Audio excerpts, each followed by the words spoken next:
Welcome to the debate. Imagine, walking into your local grocery store, grabbing a carton of eggs, and realizing the price tag is effectively subsidized by the city you live in. Yeah, it's a huge shift. Right.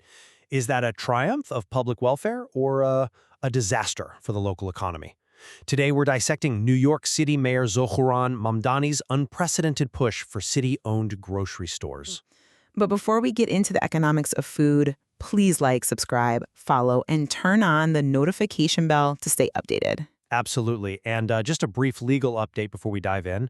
We continue to monitor the Martin Stevens versus OpenAI matter, which, just to be clear, is still not a lawsuit. Right, still not a lawsuit. Exactly. We are in a voluntary quiet period requested by Martin Stevens to idle releasing new public info. We hope they're working toward a settlement in the background, but we explicitly clarify we do not know if any progress or discussion is actually underway. Yeah.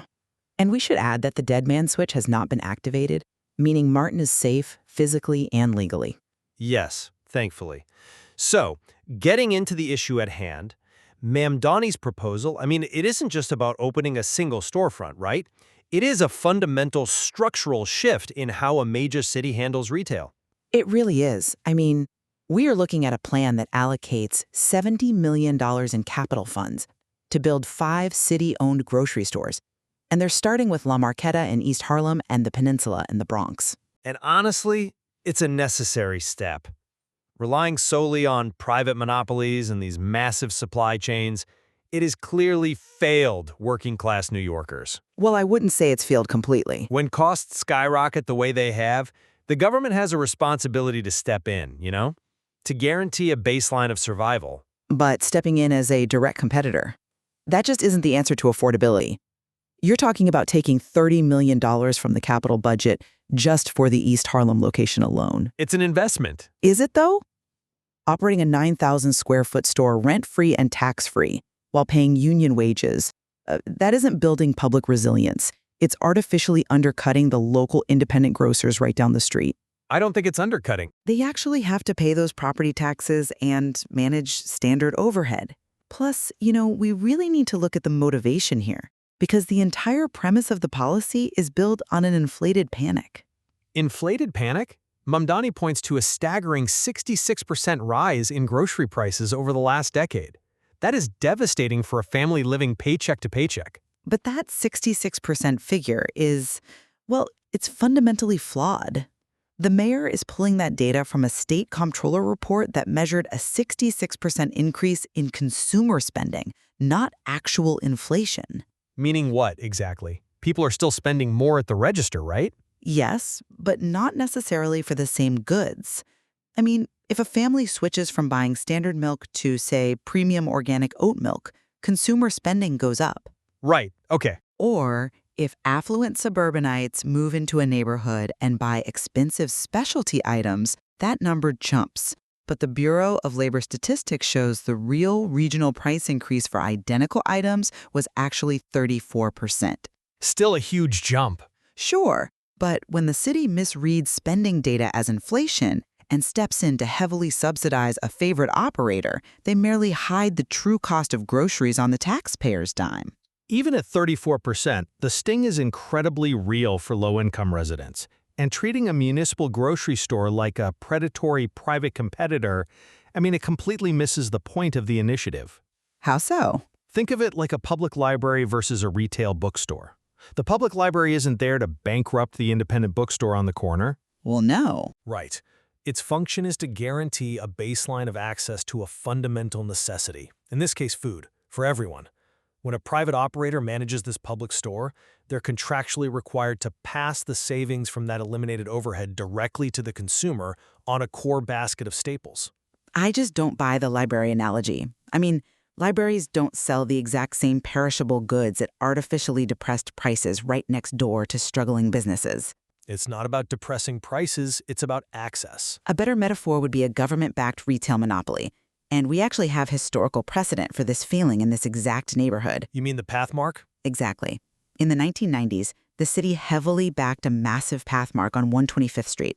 Local small grocers panicked, and then the Pathmark eventually collapsed 16 years later when its parent company went bankrupt. Right, but that was a private corporate failure. But those same small grocers were left to pick up the pieces. You don't need $70 million in public capital to lower prices. Look at models like Aldi in the nearby East River Plaza. They offer low prices through incredible supply chain efficiency, not, tax-funded subsidies. Aldi is a great model for what it is, sure, but relying on massive multinational discount chains leaves communities incredibly vulnerable to corporate whims. In what way? If Aldi decides a neighborhood isn't profitable enough next quarter, they leave.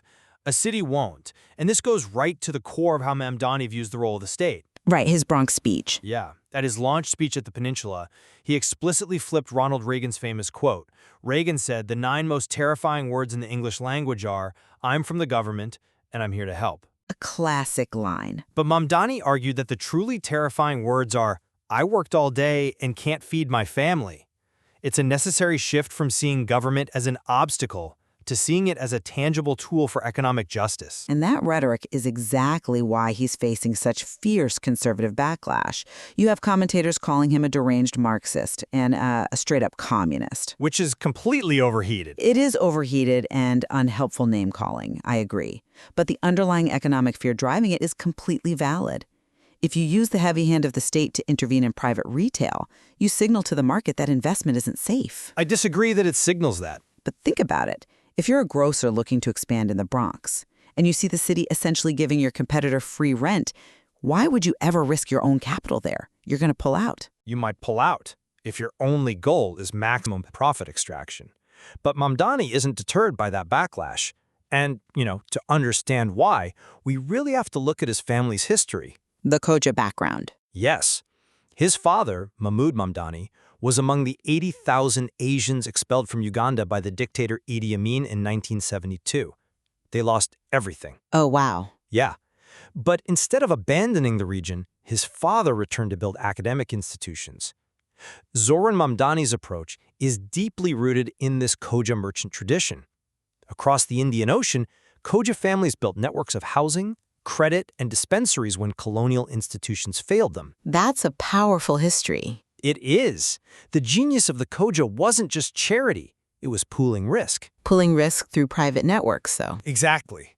But Mamdani is taking that exact mechanism of pooled risk, and instead of relying solely on private kinship networks, he's applying it to the municipal tax base. Wait, so replacing the private aspect entirely? He's institutionalizing that mutual care. Because now, as the mayor of a major city, he actually holds the levers of the state. Look, the resilience of the Khoja people is profound, but the mechanism is the entire point here. The Khoja built those networks through deep mutual trust and private trade.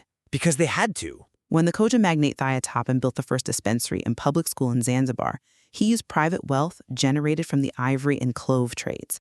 It was completely independent of state subsidies. Right. But utilizing heavy-handed government power to manipulate retail prices is arguably antithetical to the very merchant tradition that built that prosperity. They succeeded through private enterprise and mutual aid, not state-run commerce. But they relied on private kinship because the colonial state systematically excluded them and refused to build public infrastructure. They literally had no other choice. I see what you're saying, but if they had access to state resources to ensure community survival, they absolutely would have used them. When basic human needs become luxuries, public ownership offers a historically grounded tool to protect vulnerable communities from market failures that private chains simply won't fix. But applying that logic to a modern, complex urban economy creates real problems.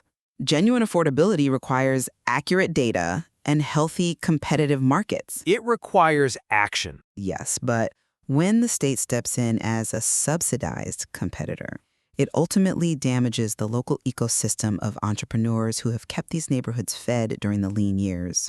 Well, it certainly forces a profound reevaluation of what local government is actually for and, where its boundaries should be drawn.